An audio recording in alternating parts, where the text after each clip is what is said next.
beranilah berpikir besar gitu. Jadi kebanyakan UKM Indonesia itu semuanya by accident gitu. Tiba-tiba makanannya disenengin teman-temannya, ayo jadi UKM gitu. Tiba-tiba bajunya disukai anak-anak teman-temannya gitu, maka jadilah dia UKM. Jangan. Jadi jadi UKM itu nawaitunya harus saya mau besar, saya mau ekspor.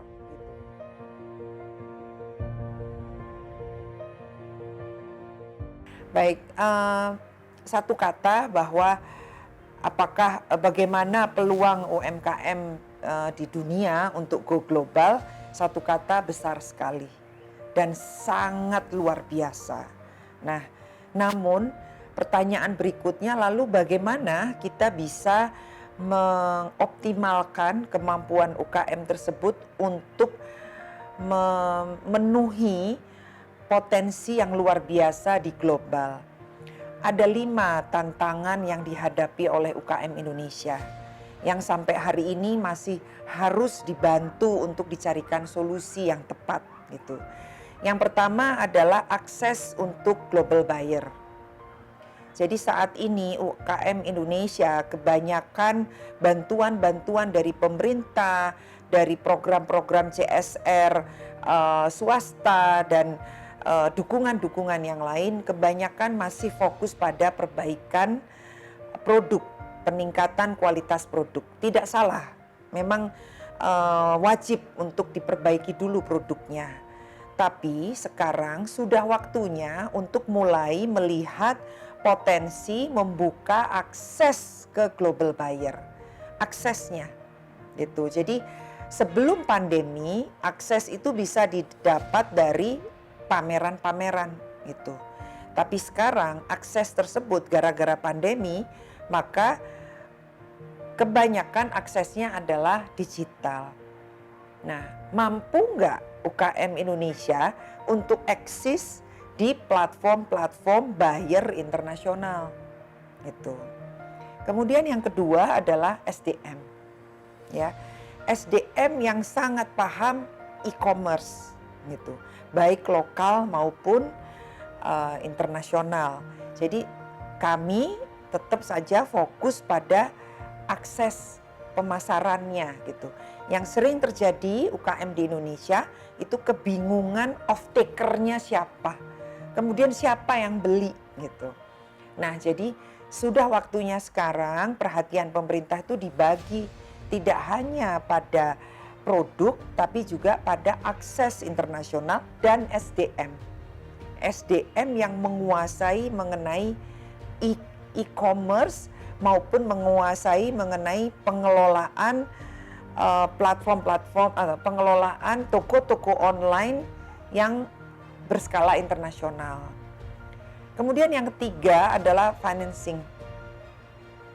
Jadi banyak sekali bantuan dari pemerintah baik BUMN ya maupun dari lembaga-lembaga keuangan, tapi sudah menjadi isu yang sangat lama bahwa UKM itu tidak bankable gitu. Tidak punya kolateral dan sebagainya. Jadi segeralah dibuatkan solusi gitu. Karena itu ranahnya adalah ranah pemerintah gitu. Sehingga rentetannya begini. Yang pertama akses sudah ada. Sudah dikelola oleh SDM. Ketika dia punya buyer, lalu siapa yang akan membiayainya gitu. Dimanapun bayarnya selalu DP gitu. Pengiriman baru dibayar. Pengiriman tuntas baru dibayar lunas gitu. Nah, tapi kan produksi tidak bisa hanya makan DP gitu. Lalu bagaimana ini gitu. Banyak juga pihak swasta yang sudah membantu. Tapi supaya masif, maka harus ada peran pemerintah di sana. Yang keempat adalah regulasi.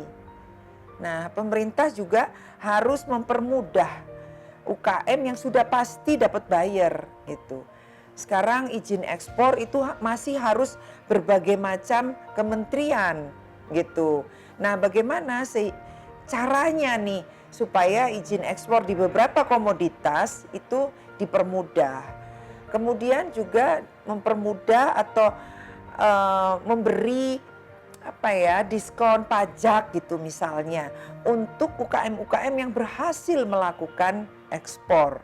Jadi UKM-nya itu trigger gitu, mendapatkan trigger untuk melakukan ekspor gitu karena ada gimmick gitu ya, ada pemantiknya dari pemerintah. Yang kelima adalah logistik. Indonesia ini terdiri dari berbagai ribuan pulau gitu.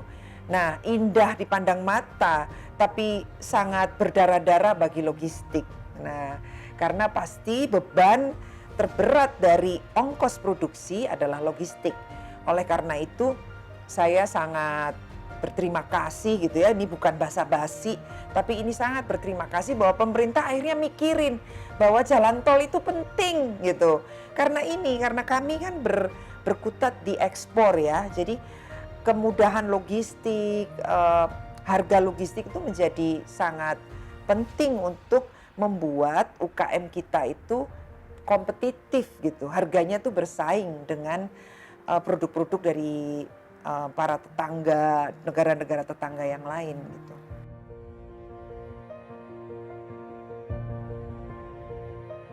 Baik, ini saya menyampaikan harapan kepada UKM Indonesia untuk beranilah berpikir besar gitu. Jadi kebanyakan UKM Indonesia itu semuanya by accident gitu.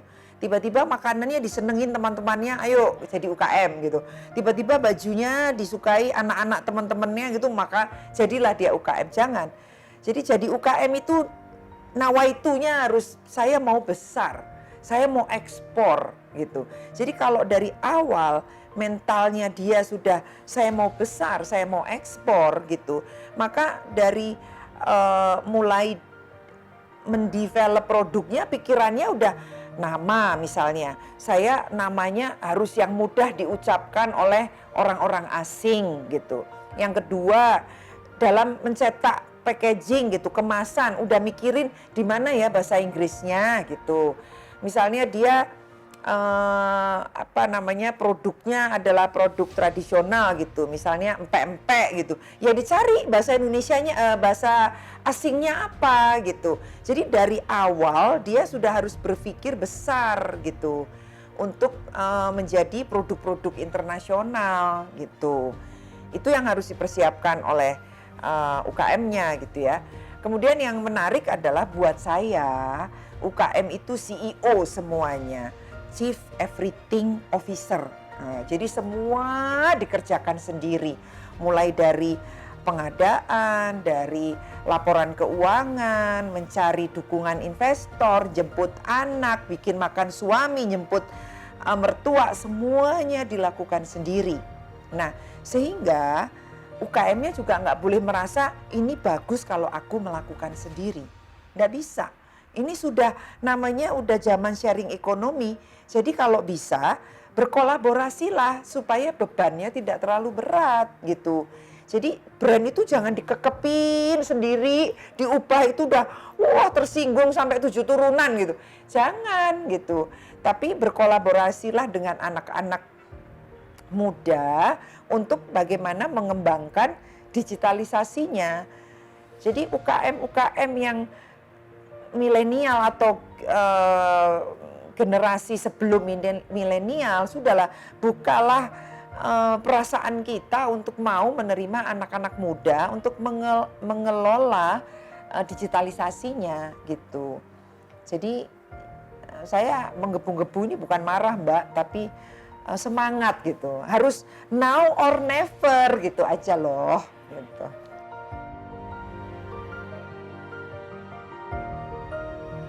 Oke, benar sekali. Jadi ketika kita itu akan melakukan ekspor, itu produk itu dikurasi. Ada 3 hal yang paling penting, itu 3K. Itu adalah kualitas, kuantitas, dan kontinuitas. Nah, tadi yang ditanyakan kan kontinuitasnya. Nah, ini bedanya UKM Indonesia dengan UKM di China atau UKM di Malaysia lah, tetangga kita gitu ya. Mari kita ATM gitu, amati, tiru dan modifikasi gitu ya. Yang terjadi di China, UKM itu satu desa. memproduksi produk yang sama.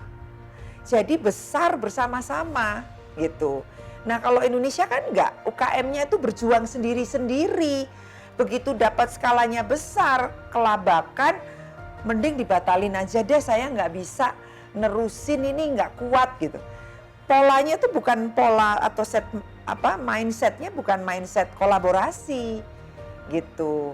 Ya, sebagai contoh mungkin sudah dimulai di Sidoarjo ya, kalau nggak salah itu di Waru Sidoarjo itu ada namanya Desa Wedoro, di mana satu desa itu semua memproduksi sepatu.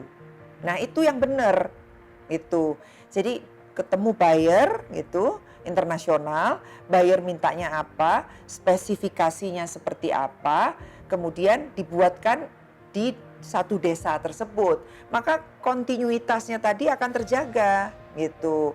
Nah kalau UKM-nya jalan sendiri-sendiri ya sangat sulit. Oleh karena itu untuk kami ya, untuk kantor kami itu yang namanya memberangkatkan produk Indonesia itu untuk ke global atau melakukan ekspor itu pekerjaan ekosistem gitu. Pekerjaan bersama-sama gitu, kayak bikin orkestra musik gitu. Nggak bisa sendiri-sendiri gitu karena tidak akan mampu UKM Indonesia itu kalau tidak keroyokan gitu. Jadi istilah bagusnya itu adalah orkestrasi. Jadi harus dibikin orkestrasinya dari 5 tadi. Dari mulai akses, kemudian yang kedua ini adalah SDM, yang ketiga itu adalah financing, regulasi, kemudian logistik. Ini adalah orkestrasinya. Nah jadi kalau mau produk Indonesia itu go global dengan cepat, maka Pak Jokowi kan bilang, ayo kerja. Yang kurang itu adalah sama-sama kerjasamanya. Nah ayo kerjasama. Kalau nggak kerjasama ya udah kita ketinggalan jauh sama negara tetangga.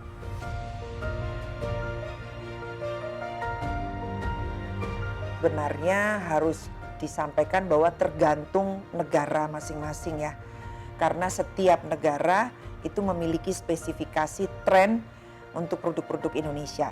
Sebagai contoh, China 5 tahun yang lalu yang terbesar permintaan adalah furniture. Tapi beberapa waktu ini yang terbesar adalah food and beverage dan bahkan kosmetik. Natural kosmetik gitu ya. Kosmetik yang mengandung bahan-bahan alam. Kemudian untuk skincare atau semua hal yang mendukung industri spa itu lagi tinggi-tingginya nih di Indonesia. Kopi masih tetap punya peranan terbesar untuk semua negara ya, kopi Indonesia. Nah, jadi ini satu hal lagi bahwa untuk UKM itu juga jangan pokoknya saya mau ekspor gitu, jangan. Lebih baik UKM-nya juga belajar fokus di satu negara saja. Gitu. Misalnya nih, sekarang saya food and beverage. Kemudian ada informasi Cina. Ya udah, fokus aja bagaimana surat-suratnya, izin ekspornya, bagaimana bisa ketemu buyer Cina. Udah Cina aja. Satu periode gitu. Atau teman-teman ingin ke Jepang gitu, ya udah Jepang aja.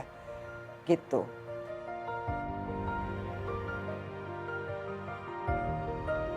Baik, kita sekarang bicara mengenai halal. Nah, tren halal itu luar biasa ya di luar negeri, terutama di Eropa, karena ada pemahaman yang cukup menarik saat ini di Eropa atau di Amerika, bahwa halal itu bukan hanya untuk Muslim. Tapi ada pemahaman bahwa halal itu adalah prosesnya itu baik dan benar. Gitu. Prosesnya itu sehat. Gitu. Nah, jadi akhirnya mereka berbondong-bondong beralih ke halal bukan hanya karena produknya produk untuk Muslim, tapi mereka paham bahwa proses untuk mendapatkan sertifikasi halal itu mengikuti proses tadi baik, benar, sehat dan sebagainya. Kemudian ada unsur humanis juga gitu. Jadi akhirnya mereka respect terhadap produk halal gitu. Jadi besar sekali pasarnya.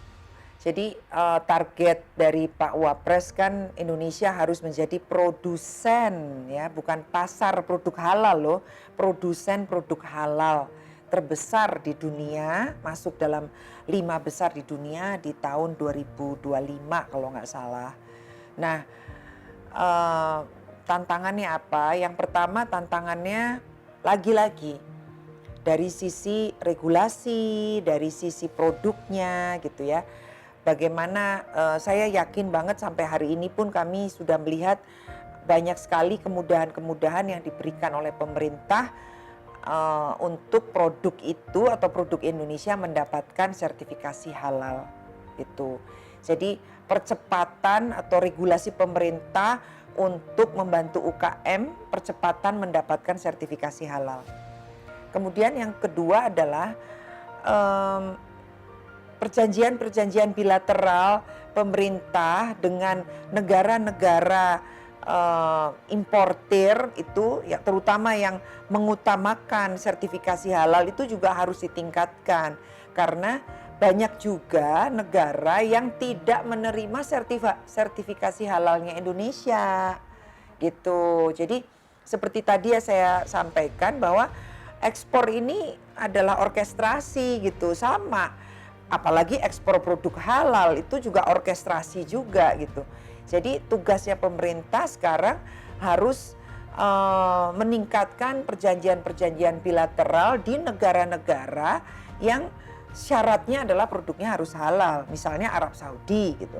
Perjanjian bilateralnya harus terjadi dengan sangat matang dan luas gitu ya. Yang terjadi sekarang kan belum gitu loh, belum maksimal. Kemudian negara-negara lain misalnya Malaysia saja gitu, itu izin halalnya berbeda dengan sertifikasi halalnya kita gitu. Nah hal-hal seperti itu yang mari sama-sama kita carikan solusinya gitu.